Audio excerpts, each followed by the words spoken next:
কৃষ্ণ, জয় রাধে, জয় গৌর, জয় নিতাই। তো আজকে আমি শ্রী চৈতন্য ভাগবত আদি খণ্ড প্রথম অধ্যায়ের কিছুটা অংশ আপনাদের পড়ে শোনাচ্ছি। এই দেখুন, চৈতন্য চরিতামৃত দেখতে পাচ্ছেন এটি। তো এই যে চৈতন্যামৃত, তার চৈতন্য চরিতামৃত তো এটির হচ্ছে আদি খণ্ডের প্রথম অধ্যায়ের কিছু অংশ আপনাদের সামনে আমি পড়ে শোনানোর চেষ্টা করছি। সকলে কান দিয়ে শ্রবণ করুন আর আমার সাথে অবশ্যই যুক্ত হয়ে থাকুন। হরে কৃষ্ণ, রাধে রাধে। আজানুলম্বিত ভৌজ কনকা বদাউত সংকীর্ণ নৈক পিতৌর কমলায় তাক্ষৌ বিশম্ভরৌ দিগ্বজৌ যুগ ধর্মপালৌ বন্দে জগত প্রিয় কৌরৌ করুণা বতারৌ। তো এখানে বলছে, অনুবাদটি শুনুন, যে যাদের বাহুযুগল জানু পর্যন্ত লম্বিত, যাদের যে অঙ্গকান্তি স্বর্গের ন্যায় উজ্জ্বল ও মনোরম, যাদের নয়ন যুগল যে কমল দলের ন্যায় বিস্তৃত, যারা সংকীর্তনের একমাত্র পিতা অর্থাৎ সৃষ্টিকর্তা বা প্রবর্তক, যারা বিশ্বের ভরণ পোষণকর্তা, যারা যুগ ধর্মের পালনকর্তা, যারা জগতের পরমে হিতকারী দ্বিজকুল চূড়ামণি, সেই করুণার যে অবতারদ্বয় শ্রী গৌরাঙ্গ মহাপ্রভু ও শ্রী নিত্যানন্দ প্রভুকে আমি বন্দনা করি। তো নমশ্রী কালো সত্তায় জগন্নাথ সুতায় চ সভৃত্তায় সপুত্রায় সকলাত্রায় তে নম। এখানে বলা হচ্ছে যে অতীত, বর্তমান এবং ভবিষ্যৎ তিনকালে যিনি সত্য এবং যিনি শ্রী জগন্নাথ মিশ্রের পুত্র, সেই তোমাকে নমস্কার। তোমার ভৃত্যগণের সঙ্গে এবং তোমার পুত্রের সঙ্গে সকলে ত্রাণকর্তা তোমাকে নমস্কার, অথবা তোমার ভৃত্যগণের সঙ্গে, তোমার পুত্রের সঙ্গে এবং তোমার ভার্যা অর্থাৎ পত্নীগণের সঙ্গে তোমাকে নমস্কার। তাই এখানে বিস্তারিতভাবে বলা হয়েছে। মন্তব্য, যে সপুত্রায় অর্থে তোমার পুত্রের সহিত কিন্তু গৌরাঙ্গের কোনো পুত্র ছিল না, তাই পুত্র অর্থে সংকীর্তনকে বোঝানো হয়েছে। হরে কৃষ্ণ হরে কৃষ্ণ, তো অর্থাৎ হরে কৃষ্ণ এখানে বলা হয়েছে যে কৃষ্ণ কৃষ্ণ হরে হরে, হরে রাম রাম রাম হরে হরে মহামন্ত্র।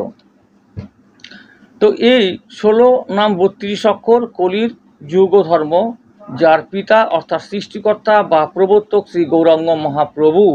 এই হচ্ছে 16 নাম 32 অক্ষর। 16 নাম 32 অক্ষর। হরে কৃষ্ণ কৃষ্ণ কৃষ্ণ হরে হরে, হরে রাম রাম রাম হরে হরে। তো সকলত্রায় অর্থে সকলের ত্রাণকর্তা, সকল যে সকল মানে সকল শব্দের চতুর্থী, সকল মাত্রায় মানে তয়রা ফলা অর্থ ত্রাণকর্তা, অর্থাৎ সকলের ত্রাণকর্তা। আবার সকলত্রায় অর্থে যে ভার্যাগণের সহিত, কারণ কলত্র শব্দের অর্থ ভার্যা বা পত্নী, শ্রী গৌরাঙ্গের পত্নী লক্ষ্মী দেবী এবং বিষ্ণুপ্রিয়া দেবী, এরা শ্রী গৌরাঙ্গের অনাদি সিদ্ধ পরিকর গ্রন্থকার বৃন্দাবন দাস ঠাকুর শ্রী গৌরাঙ্গের পত্নীগণের সঙ্গে যে তাকে অর্থাৎ শ্রী গৌরাঙ্গকে নমস্কার বা বন্দনা করেছেন, এটাকেও প্রাসঙ্গিক এবং যথার্থ বটে। তো এই হচ্ছে আলোচনা। বস্তু নির্দেশাত্মক মঙ্গলাচরণ, যে অবতীর্ণ যে সাকারুণ্য পরিচ্ছন্ন সদৃশ্যরৌ শ্রীকৃষ্ণ চৈতন্য নিত্যানন্দৌ দৌ ভ্রাতৌরৌ ভজে। যারা করুণাময় মূর্তি, যারা পরিচ্ছন্ন, যারা সৎস্বরূপ এবং ঈশ্বর জগতে অবতীর্ণ সেই শ্রীকৃষ্ণ চৈতন্য ও নিত্যানন্দ নামক দুই ভাইকে আমি ভজন করি। সজয়তু বিশুদ্ধ বিক্রম কানকাভ কমলায়তক্ষণ বরজানু বিলম্বিত ভুভুজ বহুধা ভক্তির সাভিন্নতক। যে যিনি বিশুদ্ধ বিক্রমশালী, যিনি স্বর্ণের ন্যায় যে অঙ্গকান্তি বিশিষ্ট, যিনি পদ্ম পলাশলোচন, যিনি যে অজানুলম্বিত ষড়ভুজ বিশিষ্ট, যিনি বিচিত্রভাবে ভক্তির শ্লাপ্লুত হয়ে অভিনব নৃত্য করেন, সেই শ্রী চৈতন্য চন্দ্রের জয় হোক। জয়তি জয়তি দেব কৃষ্ণ চৈতন্য চন্দ্র, জয়তি জয়তি প্রীতিতস্য নিত্যা পবিত্রা, জয়তি জয়তি ভৃত্যতস্য বিশ্বেশ্বর মূর্তেরও, জয়তি জয়তি নিত্যং তস্য সর্বপ্রিয়স্য। তো দেব শ্রী শ্রী শ্রী কৃষ্ণ চৈতন্য যে জয়যুক্ত হন, তার নিত্য পবিত্র যে কীর্তি জয়যুক্ত হন সেই বিশ্বেশ্বর মূর্তি কৃষ্ণ চৈতন্য চন্দ্রের সেবক জয়যুক্ত হন, তার সকল প্রিয় ভক্তগণের নিত্য জয়যুক্ত হন। আদ্য শ্রী চৈতন্য প্রিয় গোষ্ঠীর চরণে অশেষ প্রকার মৌর দণ্ড পরনামে, তবে বন্দে শ্রী চৈতন্য মহেশ্বর নবদ্বীপে অবতার নাম যে বিশ্বম্বর। আমার ভক্তের পূজা আমার হইতে বড়, সেই প্রভু বেদে ভাগবতে কৈল ধীর। যে শ্রীকৃষ্ণ যে উদ্ধবকে বলেছেন, আমার পূজা অপেক্ষাও যে আমার ভক্তের পূজা অতি শ্রেষ্ঠ। এতকে করিল আগে ভক্তের বন্দন, এত এব আছে কার্যসিদ্ধির লক্ষণ।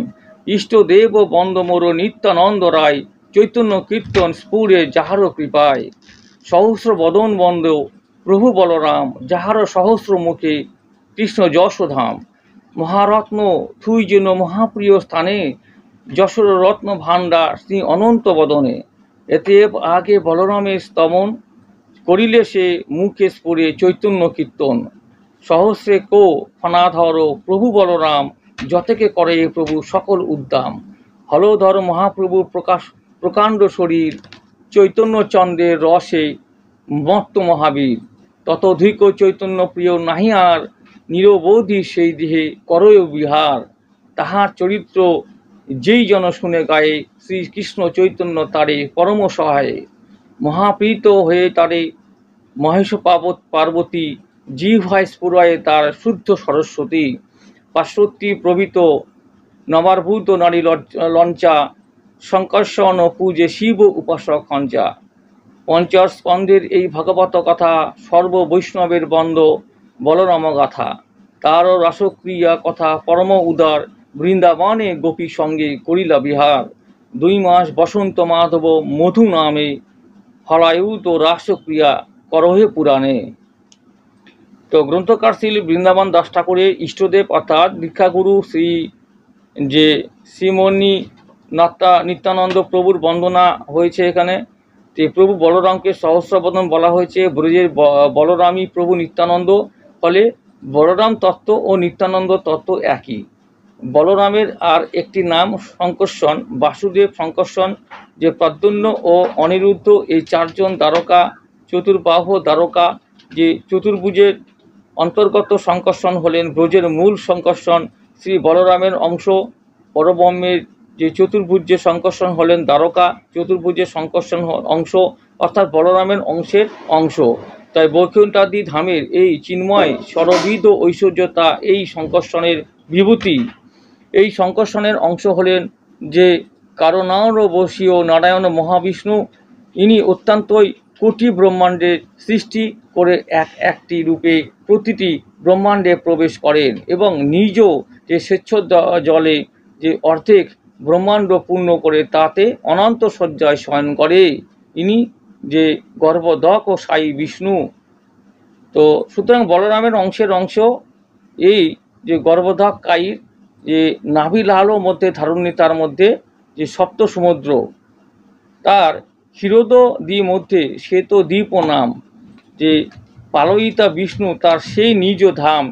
এবং এই পালয়িতা বিষ্ণু হলেন যে দুর্ধার্ধী সাই বিষ্ণু, যিনি গর্ভদক ও সাইর অংশ, জগতের পালনকর্তা। ইনি প্রতিজীবের হৃদয়ে অন্তর্যামী রূপে বিরাজিত এবং ইনি গুণাবতার। তৃতীয় পুরুষ বিষ্ণু গুণ অবতার। 2 অবতার ভিতর গণনা তাহার। বিরাট ব্যষ্টি জীবের দেহ অন্তর্যামী, ক্ষীরোদ সাই দেহ পালনকর্তা স্বামী। তো এই হচ্ছে বলা হয়েছে এইখানে। তো তাদের যে শ্রী চৈতন্য চরিতামৃতের যে অংশগুলো সেটা এখানে কিন্তু পাঠ করে আপনাদের কিছুটা অংশ এখানে পড়ে আদিখণ্ড থেকে পড়ে শোনালাম। এবং এই চৈতন্য মহাপ্রভুর সেই হচ্ছে চৈতন্য চরিতামৃতের যে পদ্যরূপ, এখানে পদ্যরূপও আছে এবং তার ব্যাখ্যা করে দেওয়া আছে। তো এটি প্রথমে আমি আপনাদের সামনে বিস্তারিতভাবে একটু শোনানোর চেষ্টা করলাম। পরবর্তীতে আমি নিয়ে আসবো আরও যে খণ্ডগুলো বা যে শ্লোকগুলো আছে সেগুলো পড়াবো। ততক্ষণের জন্য সঙ্গে থাকুন। আর পরবর্তী যে ভিডিও নিয়ে আসবো তার পাবার অপেক্ষা থাকুন। হরে কৃষ্ণ, রাধে রাধে, জয় গৌ জয় নিতাই। শ্রী চৈতন্য ভাগবত চরিতামৃত। তো এই হচ্ছে পাঠ ছিল আজকে। তো রাধে রাধে, হরে কৃষ্ণ, সকলে ভালো থাকুন, সুস্থ থাকুন আর আমার সঙ্গে জুড়ে থাকুন। রাধে রাধে।